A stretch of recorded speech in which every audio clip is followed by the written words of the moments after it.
Joe Bustillos here. I should say something about pod fading and how it's been easier to not podcast for the past 2 years, 5 months, and how crazy it is to imagine that with the new school year beginning, that I'm really going to have time for all this stuff. But the subject of this post addresses this process of finding time for the things that are important to us and getting rid of the distractions or the things not connected with the things we find essential to our lives.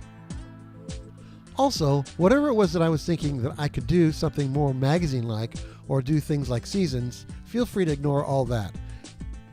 I do have several episodes previously recorded, some 360-degree video that I plan to post. I'm just trying to find that pace that works with all these projects that I'm involved in.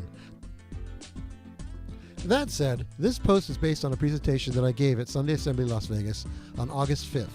I decided to do a ScreenFlow version so that you can actually hear my audio and clearly see the slides that I'm presenting.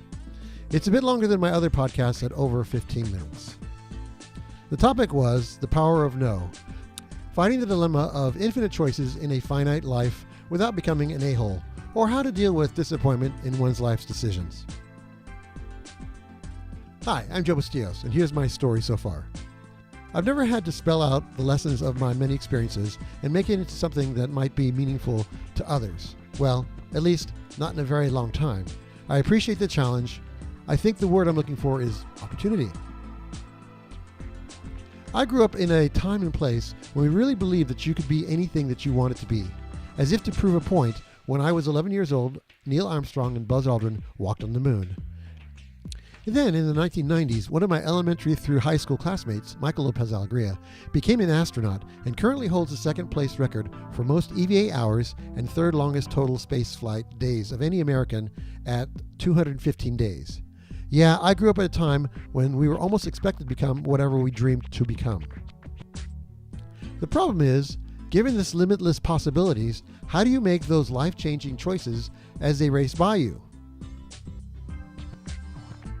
Now, my folks were very practical working class folk, and I learned from them that you take whatever opportunity that presents itself. You jump at the chance, but the opportunity is just the door opening. Once the door is opened, you're expected to work like hell just to justify whatever it was that gave you that opportunity. So I embraced that dream, playing music and writing while pursuing degrees in religious studies at Loyola Marymount University, and then biblical studies at Biola University, and then a master's in theology at Fuller Seminary, and then a degree in journalism at Cal State Fullerton. My folks had hoped that I'd pick up some business courses while I did this religious studies, biblical studies, theology stuff, and being working class folks, none of us really thought that the music or writing was going to be a means to making a living. So maybe we really didn't believe that you could be anything that you wanted to be. Speaking of being working class and opportunities, in 1979, I got what was supposed to be a summer job with the phone company. 15 years later, that summer job had paid for my 2 bachelor's degrees, the master's coursework in theology, my teacher credential, my marriage, and my divorce. It's a bit complicated, but the latter event, divorce, spelled the end of my Christian ministry notions. After that dream went up in smoke, I got a second BA in journalism. But the inside scoop against the journalism career was that I noticed that most of my editors were a-holes and that you had to be a bit of a dick to get ahead in the field. So I pivoted, and because I discovered that I actually cared about people, ended up in education.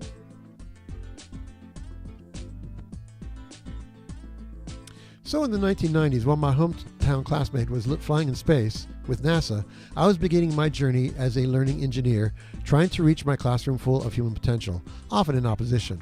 But one of the keys to my success as an educator has always been that I hadn't been a very good student when I was in elementary school, and I still remember what it's like to be bored or endlessly daydreaming in class. Basically, I saw my students not as ungrateful enemy, but as I often was, often bored, unengaged with whatever was happening in the classroom. Then in 2008, I had the opportunity to take all of this educational technological experimentation to Full Sail University in Florida to teach fellow educators in an online master's program on how to add technology to one's teaching or learning toolkit. Based on my experiences getting my master's degree and some doctoral work online in educational technology, we were free to experiment with blogging, gamification, podcasting, and anything else that would best equip our students. I was doing my life's work, reaching teachers who would influence and guide future generations. Alas, in 2012, it all seemed to come crashing down when over the course of 7 months, I went from having chronic pain in my right calf that kept me from being able to sleep to falling down and being unable to walk or support my own weight. I would eventually be diagnosed with an autoimmune illness called CIDP, or chronic inflammatory demyelinating polyneuropathy.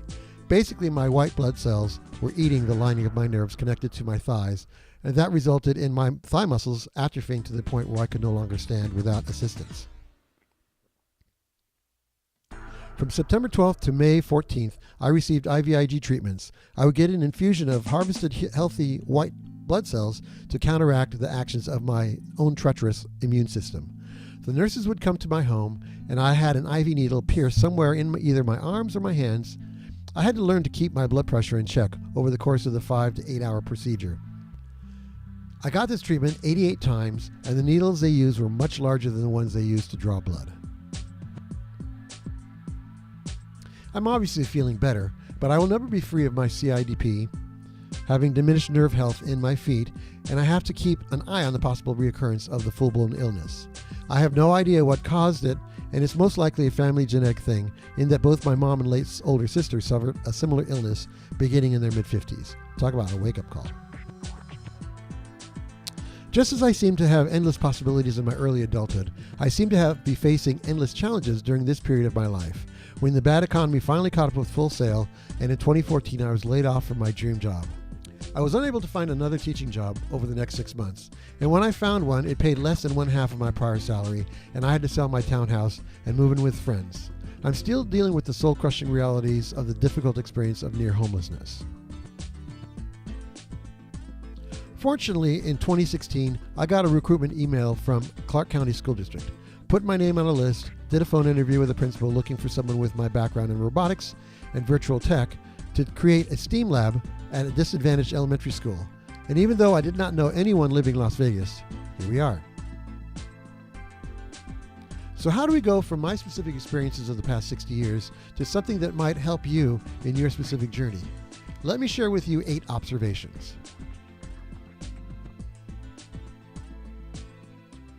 First off, if you are someone perfectly contented with living at the lower end of Maslow's pyramid, measuring your life based on the 3 foundational questions that has driven much of human existence since the beginning of time: do I run from it? Do I eat it? Do I procreate with it? Then enjoy the ride. You're already living the dream. You can just smile at the rest of us idiots who are convinced that we're here to do something else.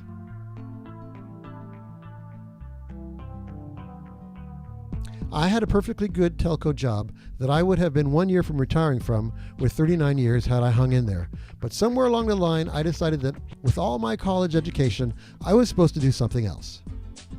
Then 20 years into the teaching thing, when I was underemployed and felt less in value, I seriously began to wonder, when did this career thing go from making a living to being a calling? Well, the joke is on me, because this sense of purpose doesn't have to be connected to one's career. Though if it is, awesome, you too are living the dream. But can be any part of one's life where one derives meaning. It's that part of us that connects us with something meaningful, something bigger than ourselves. It can be anything from rescue pets to family time to travel to meditation to anything. I should probably also explain that my need to be this mission, all-encompassing, comes from the sense that I've been really damn lucky and given so much that whatever it is that I'm supposed to do needs to be that big too. The rest of y'all are free to admire the flowers and call it done. Whatever your bliss is, no one can say that it's too big or too small. Me, I still don't know what I want to be when I grow up, and I haven't stopped looking. One of the things that we tend to lose in our transition from childhood to adulthood is the notion of choice.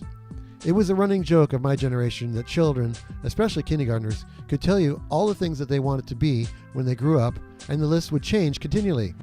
The idea that we would have choice in our lives diminishes significantly as we assume the responsibilities of adulthood. But is that really the case? I'm not advocating irresponsibility, but seriously, sometimes we don't entertain the idea of choice because it takes a hell of a lot of energy, effort, and time to change anything in our lives, and we just don't want to go through all that again. Or as Officer Martok would says over and over again in the Lethal Weapon films, I'm too old for this shit. Sorry, Officer Martok, it may be a bigger pain in the ass as we get older, but choice empowers us to reveal who we are and what is most important to us when we are most challenged. Now that you've identified the thing or things that are most important to you, what are you going to do about it? At the same time, whenever I hear someone say, "So, where do you want to be in 5 years?" my first thought is, shit, I'm still trying to figure out what I want to have for dinner tonight, much less having some grand plan, right? Also, as non-believers, we're under no obligation to assume that there is one perfect, divinely created plan for one's life. At the same time, and as much as I hate the presumptuousness of expecting normal people to have an actual life plan, it's been my experience that as a classroom teacher, that without a detailed plan, nothing gets done or accomplished. All the minute-to-minute demands of working with little human beings will force one to assume that life is just about putting out whatever fires one can as they present themselves and feel good about having just survived the experience. Turns out that the idea of a plan is the premeditation application of all the steps that it takes to get from where one is at to where one wants to be. With a good plan, one has to take into account all the possible variables and challenges, and that leaves one free to deviate from the plan if a better path presents itself. The idea of a plan is to commit oneself to a goal or series of goals, but also to be free to change directions if something better comes along. Conversely, not having a plan more or less guarantees that one will not achieve one's goals. So if you've bothered to identify the thing that is most meaningful to you, go through the process of figuring out how to make those things a part of one's life. Make a damn plan. I have a theory that sometimes our dreams aren't realized because no one in our day-to-day life does the things we dream about. If you were raised in a working-class family, it's difficult to imagine that someone can make a living writing words or drawing. Peter Sohn, the director of The Good Dinosaur, loved drawing, but his parents came from Korea and were shopkeepers, and that would have been his life until the day an animator came into his father's shop and shared with the father that he made a good living working for an animation studio. It isn't for a lack of talent that many don't succeed. It really comes down to who you know. One of the next two impossible things for anyone under the age of 30 to really appreciate, except for those who've experienced life-threatening circumstances themselves or someone they're intimately close to. Our Western culture is flat out horrible with this part of life. We tend to live like we have endless supply of days and years, and pretty much guarantees that we're likely to get to the end of our stories and wonder why the hell we didn't do X, Y, and Z. I don't know about you, but I rarely get anything done without an actual deadline. Interesting word. So at the age of 60, I'm looking at my mom's health at 86, my dad passed away at 82, and let's just say I have 25 good years to get stuff done. Thinking about the time that you have left can really change your approach to what you do with your time. I'm not going to fixate on the end, but I need to add this to the approach to my day-to-day choices and long-term goals. Our creativity may be limitless, but the time we have to exercise said creativity isn't. The power of no isn't about limiting one's life's choices to someone else's design for you or cultural expectation, but based on those things that you value the most in your life, you choose to commit your energy and your time to those things, and take anything not connected with those things and remove them from your life.